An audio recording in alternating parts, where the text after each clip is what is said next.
remember when we were all wondering where the flu cases went? Anybody remember all that? Can you remember that? We were wondering where did the flu cases go? Oh, yeah. 65 plus thousand a year just went away to They zero. went away. We cured it?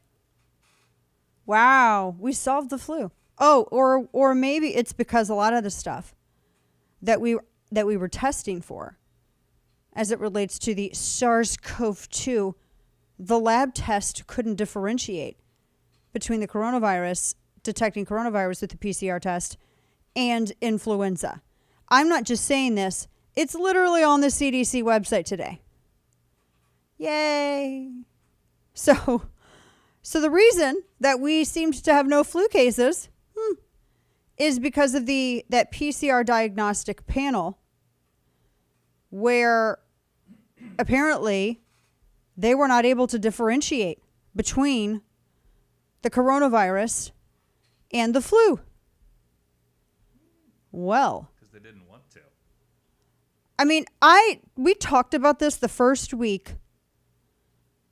very first week of the pandemic, because I thought it was, I was curious and I was asking a question and I was told by trolls that I should shut up because I'm not a doctor.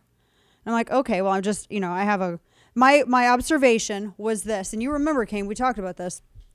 I didn't understand how the PCR test could differentiate itself between the coronavirus and the flu. And I was told by trolls to shut up, that I wasn't a doctor and I didn't know what the heck I was talking about. Yep. And I should not raise such a stupid question. I can't tell you how many people, they tried to ratio me and then they try to backpat themselves for ratioing me.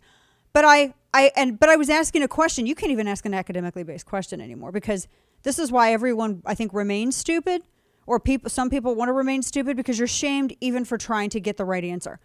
And I had simply asked, how is it able to differentiate between the flu, which is a coronavirus? The flu is a coronavirus. It's just a different type of coronavirus. And I was wondering, well, how are they able to differentiate between, how does that work? Just curious. I'm just asking questions because I'm a curious person, right? Just like anybody would do. So that's what the CDC is telling us today. The CDC is saying that they were not able to differentiate. And I'll put this in the prep email for the newsletter, but it says that they were withdrawing the request to the FDA, Food and Drug Administration. They said the assay that was first introduced in February 2020 for detection of the COVID, and this is the real-time PCR diagnostic panel. They said that because they were facilitating, they wanted to try to facilitate detection and differentiation between COVID and influenza. So they were saying, well, these tests that we weren't able to do it, but we're going to try to get some other tests that want to. Oh my gosh. Kind of a big deal, right? Because I'm curious as to how many of those, you know what I'm going to ask? How many of the coronaviruses were flu? How many of the positive coronavirus cases were flu? I feel like with this information, that is a very completely relevant question to ask, right? Yeah. Feels like it, yeah. So, yeah.